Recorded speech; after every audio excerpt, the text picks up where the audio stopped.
अस्सलाम वालेकुम, my name is Sania Hanif और मैं as a mentor office management course skills dot my business university के रेफरेंस से आपको ऑफिस मैनेजमेंट कोर्स से रिलेटेड कुछ बेसिक्स इन्फॉर्मेशंस आपसे शेयर करना चाहूँगी। इन बेसिक्स इन्फॉर्मेशंस को बताने से पहले मैं आपको ये बताते जाऊँ कि मैं skills dot my business university से आपको ये कोर्स सिखा रही हूँ। इस कोर्स के रेफरेंस से मेरा 7 साल का एक्सपीरियंस है, जिसमें मैंने एज अ कंपोज़र वर्क किया है। इन 7 सालों में एज अ कंपोजिंग फील्ड से रिलेटेड मैंने डिफरेंट टाइप्स की जो फाइल्स हैं रेडी की हुई हैं और इसके अलावा डिफरेंट टाइप्स का जो वर्क है वो कंप्लीट किया हुआ है। इसके अलावा मैं आपको ये बताते जाऊँ कि मैं सबसे फर्स्ट पे तो हम यहाँ पर बात कर लेते हैं कि skills dot my business university ये किस तरह की वैल्यू रखती है, या फिर skills dot my business university से ही आपको ये कोर्स करने के लिए मैं आपको क्यों रेफ़र कर रही हूँ। इसकी कुछ बेसिक सी वजह है। उनकी बेसिक सी वजह के ऊपर हम बात कर लेते हैं कि फ़र्स्ट पे हमारे पास क्या आ जाता है कि इसकी यूनिकनेस क्या ऐसी चीज़ है जिसकी वजह से मैं आपको ये कह रही हूँ कि आपने skills dot my business university से ही डिफरेंट टाइप्स के जो कोर्सेज़ हैं, जो स्किल्स हैं वो सीखें। इसकी सबसे बड़ी जो वजह है वो ये आ जाती है कि यहाँ पर कम्प्लीटली गाइडलाइन के साथ साथ आपको आपके ही स्किल्स के अकॉर्डिंगली आपने अपना बिज़नेस कैसे कन्वर्ट करना है, यानी कि आपकी स्किल्स को आगे जाकर आपके बिज़नेस में कैसे कन्वर्ट किया जा सकता है, ये हम आपको गाइड करेंगे। यहाँ पर जितने भी मेंटोर्स हैं वो सिर्फ अपने स्किल्स के ही हिसाब से महारत नहीं रखते, बल्कि वो अपनी स्किल्स के साथ साथ आपको उसी स्किल के थ्रू बिज़नेस कैसे लेकर आना है, आपकी स्किल को बिज़नेस में कैसे कन्वर्ट करना है, इस तरह की जो अपॉर्चुनिटीज़ हैं ये आपको देंगे। इसके साथ साथ ही यहाँ पर सबसे जो इम्पोर्टेंट पॉइंट है skills dot my business university में वो ये है कि हम यहाँ पर आपको लर्निंग टू अर्निंग की तरफ मूव करवाते हैं। अब ये लर्निंग टू अर्निंग की तरफ मूव करवाने का मकसद यहाँ पर ये होता है कि आप जो है वो लर्निंग तो हर कोई आपको करवा रहा होता है। आप डिफरेंट जगह पर देख सकते हैं, ऑफलाइन देख सकते हैं, ऑनलाइन देख सकते हैं। हर कोई बंदा आपको सिखाने पर लगा होगा। हर कोई बंदा आपसे ये कहेगा कि आप फलां स्किल सीख लो, उसमें बहुत अर्निंग है। आप ग्राफिक डिज़ाइनिंग सीख लो, उसमें आपको बहुत ज़्यादा अर्निंग होगी। आप स्पोकन इंग्लिश सीख लें, उससे आपको फ़ायदा होगा। या इस तरह की डिफरेंट टाइप्स की जो वैल्यूज़ हैं, वैल्यूएबल स्किल्स हैं, वो आपको रेफ़र कर रहे होंगे कि आप इस तरह की स्किल्स को लें, इस तरह की स्किल्स को लेकर आएँ, ये चीज़ें आपके लिए मार्केट में इन करें, ये फ़ायदा होगा, वो फ़ायदा होगा। इस तरह की जो बेसिक्स इन्फॉर्मेशन है ये तो आपको सब दे देते हैं, लेकिन अपनी स्किल्स को अर्निंग की तरफ लेकर कैसे जाना है ये आपको कोई भी नहीं बताता। तो यहाँ पर जो skills dot my business university है, यहाँ पर ये आपको एक अच्छा फ़ायदा दे रही है, ये एक अच्छा अपॉर्चुनिटी लेवल आपको दे रही है कि आपने क्या करना होता है कि जो भी स्किल आप लर्न कर रहे हैं, सीख रहे हैं, उसी स्किल की बेस पर आपको ये बता रहे होंगे कि आपने अपना जो बिज़नेस है, आपकी जो अर्निंग है वो कैसे स्टार्ट करनी है। इसी के लिए आपने अपनी स्किल को अर्निंग में कन्वर्ट करना ये तो देखने में इतनी मुश्किल चीज़ नहीं लग रही होती। तो हर कोई यही कह रहा होता है कि नहीं आप बहुत इजीली ये कोर्स करोगे तो ये ऐसे कर लोगे, आप ऐसे कर सकते हो, ये हो सकता है, वैसे हो सकता है। लेकिन रियलिटी ये है कि जब तक आप 100% अपना नहीं किसी भी चीज़ में दे रही, अपने किसी भी फील्ड में अपना टाइम नहीं 100% दे रही, अपने माइंडसेट को, अपने लेवल को एक जगह पर स्टिल नहीं कर रहे, तब तक आप कुछ भी नहीं कर सकते। तो फर्स्ट पे आपने ये देखना होता है कि आप जो है वो किस स्किल को लेना चाह रहे हैं, किस तरह की अपॉर्चुनिटी को ज़्यादा हासिल करना चाह रहे हैं, यानी कि आपके अंदर क्या लेवल है, किस तरह की स्किल को आप अपने अंदर ऑब्जर्व करने की सलाहियत जो है ना वो रख रहे हैं। फर्स्ट पे आपने ये देखना होता है कि आपके अंदर कौन सी स्किल को जो अवेल करने की ज़्यादा कंडीशंस है, मतलब आपको कौन सी चीज़ जो है ना ज़्यादा अट्रैक्टिव लग रही है। तो आपने उस अट्रैक्शन के अकॉर्डिंगली पहले आपने लर्निंग स्किल को अच्छे तरीके से देखना होता है कि आप किस फील्ड में जाना चाहते हैं। फिर जिस फील्ड में आपने अपना स्टेप रख लिया, आपको पता चल गया कि आपने इसी फील्ड में आगे अपना काम जो है कंटिन्यू करना है, तो फिर उसके बाद आपने यही उसके ऊपर ज़्यादा से ज़्यादा कोशिश करनी है कि जब आपने एक फील्ड को चूज़ कर लिया तो आप उसी पर अपना 100% दें। 100% देने से मुराद यहाँ पर ये नहीं होता है कि आप उसी फील्ड के ऊपर लगे रहो, मतलब कि ये कह लो कि आप एक जगह पे स्टिल हो जाओ। स्टिल होने का काम नहीं है यहाँ पर ये बताने का मकसद हरगिज़ ये नहीं है कि आपने अपनी ही मतलब कि आपने अपनी एक पोजीशन पे स्टिल हो जाना। नहीं, यहाँ पर ये मतलब नहीं है कि आपने अपनी एक पोजीशन पे स्टिल हो जाना, बल्कि यहाँ पर मैं ये बताना चाह रही हूँ कि आपने अपनी एक स्किल पर स्टिल हो जाना है। आपने अपनी एक जो फील्ड आपने चूज़ कर लिया, आपने उसी फील्ड पे स्टिल हो जाना है, अपनी फील्ड को आगे लेकर जाना है, यानी कि आपने फिर उसी फील्ड के ऊपर रहकर अपने काम को आगे कंटिन्यू रखना होता है। उस फील्ड से रिलेटेड ज़्यादा से ज़्यादा इन्फॉर्मेशंस लें, ज़्यादा से ज़्यादा चीज़ें देखें, उसी से रिलेटेड ज़्यादा से ज़्यादा नॉलेज गेन करें। जितना ज़्यादा आप उस फील्ड से रिलेटेड फिर नॉलेज गेन करेंगे, वही नॉलेज जो आगे जाकर आपको फ़ायदा देगा। बेसिकली जो आपका एक्सपीरियंस होता है ना, वो आपको आगे लेकर जाता है, आपको ज़्यादा फ़ायदा देता है। लेकिन एक्सपीरियंस लेने के लिए भी यही करना पड़ता है कि आपने क्या करना है कि हर चीज़ को अच्छे तरीके से देखना होता है। उसमें आप फिर स्टार्टअप पे अगर आप किसी स्कूल में वर्किंग करना चाह रहे हैं एज अ कंपोज़र, तो आप वो भी इसी कोर्स के थ्रू पे कर सकते हैं। स्कूल्स में कंपोजिंग का काम भी होता है और देखा जाए ना तो यहाँ से आपको एक अच्छा बिजनेस आइडिया भी मिल सकता है जो स्कूल्स की कंपोजिंग का वर्क होता है। तो यहाँ से मतलब आप 2 से स्कूल्स का कंपोजिंग का वर्क घर पढ़ के भी कर सकते हैं, तो इससे भी आपको एक अच्छी अर्निंग जो है वो हो जाती है। उसके बाद हम फिर से यही बात करेंगे कि skills dot my business university से ही कोर्सेज करने का आपको क्या फ़ायदा होगा। तो यहाँ से आपको जो डिफरेंट टाइप्स के फ़ायदे होंगे वो ये होंगे कि आपको यहाँ पर हर तरह के जो मेंटोर्स होंगे, एक्सपीरियंस पर्सन होंगे और वो आपको 100% अपना देंगे। आपको जब भी कहीं पर भी आपको नीड पड़ रही है, उनकी आपको ज़रूरत महसूस हो रही है, उनकी गाइडलाइन की, आपको लग रहा है कि यहाँ पर हम अपने टीचर से अगर कॉन्टैक्ट करते हैं या इस चीज़ से रिलेटेड हमें नहीं इन्फॉर्मेशन है या हमें नहीं समझ आ रही, तो आप वहाँ से अपने टीचर्स के साथ कांटेक्ट करके उनसे पूछ सकते हैं कि हमें इस चीज़ की यहाँ पर नीड है लेकिन हमें समझ नहीं आ रही, हम इसको कैसे यूज़ करें। तो वो आपको 100% अपना देंगे। यानी कि हर मेंटोर जो अपने अपने काम के हवाले से आपके साथ अटैच है, वो आपको वहाँ पर उसी तरह से गाइडलाइन करेगा। नेक्स्ट हमारे पास आ जाता है इसी कोर्स की आउटलाइन है, यानी कि ऑफिस मैनेजमेंट कोर्स अगर आप कंटिन्यू कर रहे हैं, कंप्लीट कर रहे हैं, तो इसमें बेसिकली क्या क्या इसकी आउटलाइंस के तौर पर आप देख सकते हैं क्या क्या चीज़ें हम इसमें सीखेंगे।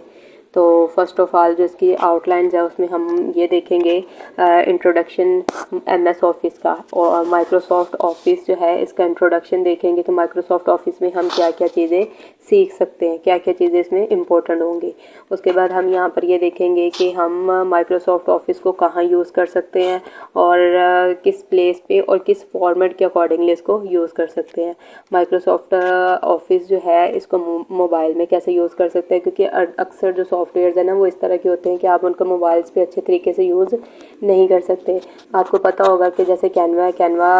मतलब कि ऑनलाइन एक सॉफ्टवेयर है, तो वो आप मोबाइल पे यूज़ तो कर सकते हैं, लेकिन उसके मोबाइल पर यूज़ करने का ये होता है कि आपके मोबाइल के जो रैम है या फिर जो स्टोरेज है वो वेस्ट होना शुरू हो जाती है, यानी कि आपका जो मोबाइल है वो हैंग होना स्टार्ट हो जाता है। अक्सर मोबाइल्स का ये फीचर होता है, लेकिन अक्सर में वो बहुत अच्छे तरीके से चल भी सकता है। तो इसी तरह से ही यहाँ पर हम आपको ये बताएंगे कि जो माइक्रोसॉफ्ट ऑफिस है ये आप मोबाइल में कैसे यूज़ कर सकते हैं। और नेक्स्ट हमारे पास ये आएगा कि पार्ट ऑफ ऑफिस सूट के क्या क्या पार्ट्स हैं, यानी कि जो ऑफिस मैनेजमेंट कोर्स है उसमें हम बेसिकली ऑफिस सूट के ऊपर ज़्यादा बात करते हैं कि ऑफिस सूट इसमें जो सॉफ्टवेयर है उसके ऊपर हमने उसके कंप्लीट जो पार्ट्स होते हैं ना उनके ऊपर बात करनी होती है। तो ऑफिस सूट के जो पार्ट्स होंगे वो कौन कौन से होंगे और उस पर हम कैसे काम करेंगे। नेक्स्ट हमारे पास आ जाता है जी हमने इंग्लिश में टाइपिंग तो लर्निंग करनी होती है, क्योंकि हमने फाइल्स अपनी रेडी करनी होती है। तो इंग्लिश की टाइपिंग के साथ साथ हम यहाँ पर आपको उर्दू की टाइपिंग भी सिखाते हैं।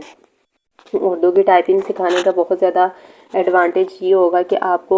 इंग्लिश तो राइट करनी आ जाती है, उसके साथ साथ जब आपको उर्दू भी राइट करनी आती होगी तो आप अपना 100% हर फील्ड में हर जगह पर अच्छे तरीके से दे सकते होंगे। नेक्स्ट हमारे पास आ जाएगा जी हम MS वर्ड को कैसे स्टार्ट कर सकते हैं, ऑफिस सूट में MS वर्ड को कैसे स्टार्ट करना है और इस पर वर्क कैसे कंटिन्यू करना है। MS वर्ड का इंट्रोडक्शन में बेसिक इसकी इन्फॉर्मेशन आ जाएंगी, किस किस तरह से क्या क्या चीज़ें इसमें पड़ी हुई हैं, क्या नेम्स हैं और इसका जो बेसिक इन्फॉर्मेशन होंगी। नेक्स्ट हमारे पास आ जाएगा जी हम MS ऑफिस वर्ड पास आ जाएगा जी हम जो MS वर्ड है इसकी फॉर्मेटिंग कैसे कर सकते हैं, इसके ऊपर डॉक्यूमेंट्स कैसे रेडी कर सकते हैं। फिर उसके बाद आ जाएगा जी MS वर्ड जो है हमारे पास इसके अंदर हम शॉर्ट कीज़ को कहाँ कहाँ और कैसे कैसे वर्क कर सकते हैं, क्योंकि शॉर्ट कीज़ जो है वो बहुत ज़्यादा इंपॉर्टेंट होती हैं। इंपॉर्टेंट सिर्फ वो इस वजह से होती हैं ताकि आपकी स्पीड को इंक्रीज़ किया जा सके। ऑफिस मैनेजमेंट कोर्स के अंदर ना बेसिकली आपकी जो टाइपिंग स्किल है ना वही इंप्रूव होनी चाहिए। जितनी ज़्यादा आपकी टाइपिंग स्पीड इंक्रीज़ होगी उतना ज़्यादा आपके लिए काम करना भी आसान होगा और आपका काम भी आसान हो जाएगा। तो यहाँ पर जो बेसिकली आपने यही लर्न करना होगा कि शॉर्टकट कीज़ को आप कैसे यूज़ कर सकते हैं, अप्लाई कहाँ कहाँ कर सकते हैं और कैसे कर सकते हैं। इससे फिर यही होता है कि आपकी जो काम करने की स्पीड है वो इंक्रीज़ हो जाती है। और उसके साथ साथ फिर हम यहाँ पे ये देखेंगे कि जो शॉर्टकट कीज़ हैं उन्हीं को हम एडवांस टूल के साथ कैसे अटैच कर सकते हैं, क्योंकि जो पहले का वर्जन थे ऑफिस मैनेजमेंट कोर्स से ऑफिस सूट के रिलेटेड वो वर्जन थोड़े पुराने थे। उन पुराने वर्जन्स के अंदर कुछ एडवांसमेंट नहीं थी, कुछ ज़्यादा इन्फॉर्मेशंस नहीं थी। लेकिन आज के जो दौर के चल रहे हैं, आज के जो दौर के वर्जन्स हैं जो 2020 से अबव वर्किंग कर रहे हैं 2000, तो उसमें ये है कि एडवांसमेंट टूल यूज़ हो चुके हैं। उनको हमने शॉर्टकट कीज़ के साथ कैसे यूज़ करना है हम ये MS वर्ड के अंदर, ये भी हम इसी कोर्स के अंदर लर्न करेंगे। उसके बाद आ जाएगा जी MS वर्ड के अंदर, यानी कि जो वर्ड का पेज होता है, डॉक्यूमेंट होता है, उस पर हमने इंग्लिश के साथ साथ उर्दू को कैसे राइट करना है, MS वर्ड के ऊपर उर्दू राइटिंग कैसे करनी है। नेक्स्ट हमारे पास है कि हमने MS एक्सेल को कैसे यूज़ करना है, MS एक्सेल की जो शीट है वो कैसे प्रिपेयर करनी है। प्रिपेयर करने के साथ साथ आपने डाटा एंट्री का काम कैसे करना है, क्योंकि मैंने पहले बताया कि हम इसी कोर्स पर डाटा एंट्री का भी काम कर रहे होते हैं। डाटा एंट्री करने के लिए भी इसी कोर्स को यूज़ किया जा रहा होता है। तो एक्सेल के ऊपर हमने देखना है कि हमने डाटा को एंटर कैसे करना है, और उसके साथ साथ डाटा एनालिसिस का काम भी देखना है, क्योंकि आप जो एक्सेल है ना वो हम कैलकुलेशन के लिए यूज़ कर रहे होते हैं। तो कैलकुलेशन में जब हम डाटा को सिर्फ राइट करना या उनको सेव करना हमारा काम नहीं होता, बल्कि हमने एनालाइज भी करना होता है कि किस पॉइंट पर कौन सी चीज़ें अप जा रही हैं, कौन सी चीज़ें डाउन जा रही हैं। तो इन सारी चीज़ों का जो हिसाब किताब रखना होता है, ये भी हम एक्सेल पे एनालिसिस का वर्क भी कर रहे होते हैं। नेक्स्ट एक्सेल पर हमने एडवांसमेंट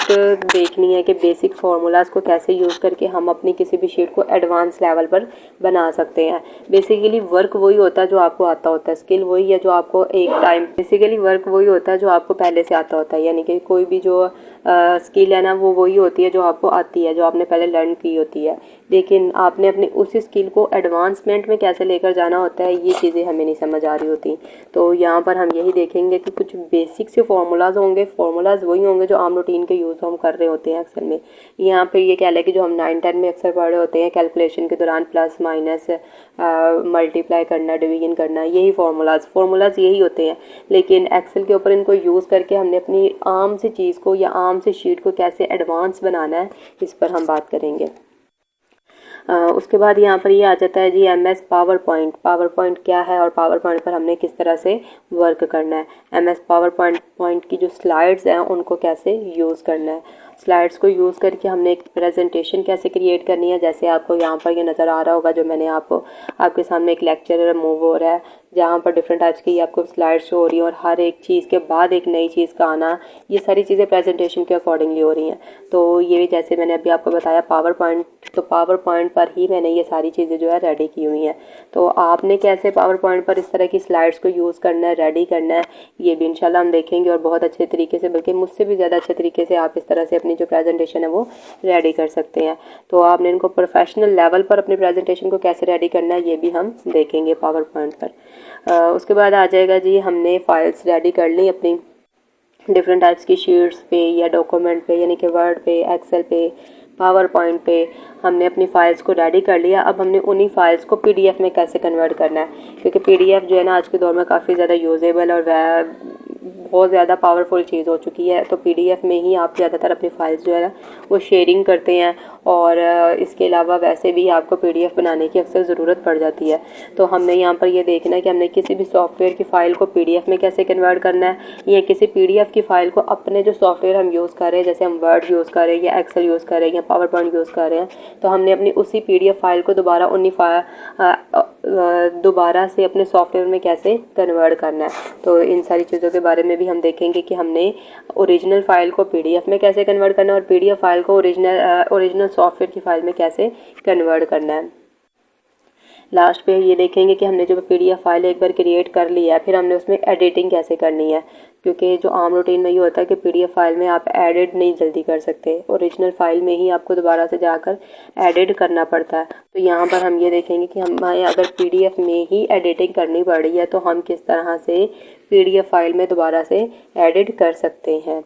ये कुछ बेसिक्स इन्फॉर्मेशन थी एमएस ऑफिस से रिलेटेड, जिससे आपको ये समझ आ जाएगा कि ऑफिस मैनेजमेंट कोर्स है क्या, ऑफिस मैनेजमेंट कोर्स का यूज़ क्या है, आप इसको कहाँ पर किस तरह से इस्तेमाल कर सकते हैं, इसके थ्रू कैसे जॉब्स कर सकते हैं, या फिर जो मैंने लास्ट में कहा था कि अगर हम इसी कोर्स के थ्रू अपना कोई बिज़नेस कन्वर्ट करना चाह रहे हैं तो रियलिटी है हम अपना बिज़नेस में भी इसी कोर्स को यूज़ कर सकते हैं। लेकिन उसके लिए ये है कि मैं आपको इंशाल्लाह लास्ट पे इस तरह के आइडियाज़ दूंगी, जिससे आपको ये कन्फर्म हो जाएगा कि आप किस किस तरह से इस कोर्स को यूज़ कर सकते हैं। और